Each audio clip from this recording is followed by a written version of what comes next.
Coming up on Mountain News at 5:30, Hazard and Perry County have been approved for millions of dollars in grants, but officials say they do not have access to the money.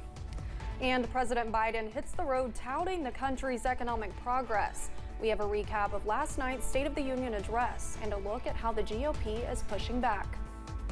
And scattered rain showers and the possibility for them continue through the region this evening and overnight. Details on some thunder possible and some gusty winds. That's coming up as Mountain News at 5:30 starts now. Dedicated to Southern and Eastern Kentucky, this is WYMT Mountain News at 5:30. Good evening, I'm Steve Hensley. And I'm Olivia Calfee. One Eastern Kentucky city and county has more than $41 million in approved grant money. But leaders tell us that money is just not sitting in their bank accounts. As WYMT's Dakota Makris reports, there are requirements they have to complete before those funds are released. The City of Hazard and the Perry County Fiscal Court are approved for 28 grants worth more than $41 million. It's unreal. I mean, it's the first time ever in the history of time that we have that many awards in the queue waiting. Despite being approved, Hazard Mayor Happy Mobilini says the money has not hit their bank accounts. There are processes the city and the county must complete before money is released. We have to go through a lot of paperwork process for the funding agencies, and that varies from one funding agency to another. One of the requirements the city and county has to perform is an environmental review to see how a project impacts the environment. That is a 60 to 90-day process. As they progress in the project, we will do a draw request and request those fundings from those funding agencies. So the money is maintained with that funding agency, and we just draw it down monthly. Mayor Mobilini says the city and county do not determine when they get the money. He says the COVID-19 pandemic caused a backlog and slowed down the process. I think within the next 3 or 4 years, with all the grants awarded, we should have so many contractors working that it'll be hard to drive anywhere without seeing the work being done. Hoping to get much-needed projects completed. In Hazard, Dakota Makris, WYMT Mountain News.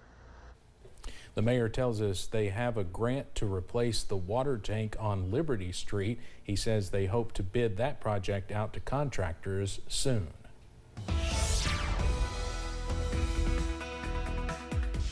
Continuing to watch the potential for some rain showers heading into the mountains as we head later on tonight. We've been dry in many spots today. That continues. Those temperatures near 60. You see the overcast from our Buffalo Mountain camera in southern parts of Perry County. A look from UVA WISE. Yes, the clouds continue there. Of course, usual cooler spot sitting at 50. Many of us remain mild for this time of year. 10 to 15 degrees above normal. Should be about 47 for this time of year. And here we are in the low 60s in many locations. We'll continue to see dry conditions for many. Our highest elevations, though, starting to see a few of those showers. The main activity, though, remains off to our west, and we'll see how this progresses through the night. It's this frontal boundary that's heading in our direction as we head into the next couple of days. So on that First Alert weather app, you take a look, you see we're into the 60s and the 50s tonight as we head through the nighttime hours. We'll actually see temperatures increase with those clouds increasing as well, and we'll continue to see that potential for those showers moving back in the morning with temperatures staying mild. Guys, I'll have the very latest look at perhaps even some wintry shenanigans by the weekend. That's in a few minutes. Thank you, Evan. President Biden traveled to Wisconsin on the heels of his State of the Union address to make the case his economic plan is working. The president, along with members of his cabinet, are on a 2-day multi-state tour to highlight the administration's economic progress. CBS's Skylar Henry reports from Washington. President Biden hit the road Wednesday, bringing his State of the Union message to construction workers at a training center outside Madison, Wisconsin. Last night I reported on the State of the Union. It is strong. It is strong. And it's strong because of you. Last night, the president highlighted economic progress and restoring national unity. 2 years ago, the economy was reeling. I stand here tonight after we've created, with the help of many people in this room, 12 million new jobs, more jobs created in 2 years than any president's created in 4 years. To restore the soul of this nation, to rebuild the backbone of America, America's middle class, and to unite the country. We've been sent here to finish the job, in my view. The president, who's moving toward announcing his re-election bid, got an earful from some GOP lawmakers when he noted they're proposing cuts to Medicare and Social Security. As we all apparently agree, Social Security and Medicare is off the books now, right? While the president kicked off the night congratulating the new Republican House Speaker, the partisan divide was on full display. The reaction in the chamber was probably pretty predictable. Democrats were very boisterous in their support, and Republicans, of course, not so much. President Biden urged the two sides to come together to finish the job on police reform. Among the guests in the First Lady's box, the parents of Tyree Nichols. But what happened to Tyree in Memphis happens too often. We have to do better. The president also talked about gun violence and recognized Brandon Say for disarming the gunman who entered a second dance hall after last month's mass shooting in Monterey Park, California. Skyler Henry, CBS News, Capitol Hill. Arkansas Governor Sarah Huckabee Sanders gave the Republican response to President Biden's address. 3 former Twitter executives are on Capitol Hill to discuss the handling of the Hunter Biden laptop story. Lawmakers from the House Oversight Committee are investigating why Twitter temporarily blocked users from sharing the New York Post story in the closing weeks of the 2020 presidential election. Committee Chairman and Kentucky Congressman James Comer believes the government may have been involved in the decision. The FBI and multiple federal officials have denied those allegations. I was not aware of and certainly did not engage in any conspiracy or other effort to do anything unethical, improper, or unlawful while I was at Twitter, period.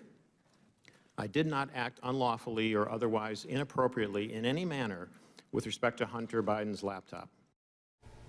Twitter executives have previously said they were suspicious of anything that looked like foreign influence and were primed to act. This is the first high-profile hearing for the Republican majority, which is investigating President Joe Biden's administration and his family. Recovery operations continue in Turkey and Syria, with help pouring in from across the globe. The death toll, unfortunately, is nearing 12,000 now after 2 powerful earthquakes Monday and hundreds of aftershocks. Rescuers are digging through the rubble with their bare hands and freezing temperatures to save lives. CBS's Tina Kraus reports. As the frantic search for survivors continues, rescue workers managed to save a father along with his young son and daughter from a collapsed building in northern Syria. Officials call the first 3 days after an earthquake the golden period, when the chances are greatest of finding survivors. But as this volunteer says, with each passing hour, the conditions become more difficult, with cold temperatures setting in and some being found dead. With survivors desperate for food and water, some are pleading for more humanitarian aid. Visiting a tent city, Turkey's president rejected criticism of his government's response, saying it's not possible to be prepared for a disaster this big. Officials from the World Health Organization are warning of a growing crisis. We've got a lot of people who have survived now out in the open. We are in real danger of seeing a secondary disaster which may caused harm to more people than the initial disaster. U.S. teams are starting to arrive as part of the search and recovery efforts. They include crews from the Fairfax and Los Angeles County fire departments and about a dozen rescue dogs who will be immediately deployed to the hardest hit areas. Tina Kraus, CBS News. The World Health Organization says it's providing medical supplies and surgical kits to both Turkey and Syria, and a delegation to help with the response. Coming up on Mountain News at 5:30, con artists are now using cutting-edge technology to target those looking for love. We look into the latest romance scam and how you can protect yourself. Plus, the possibility for showers continues overnight. Whether those will have an impact on the morning commute and how windy could it get? Coming up after this.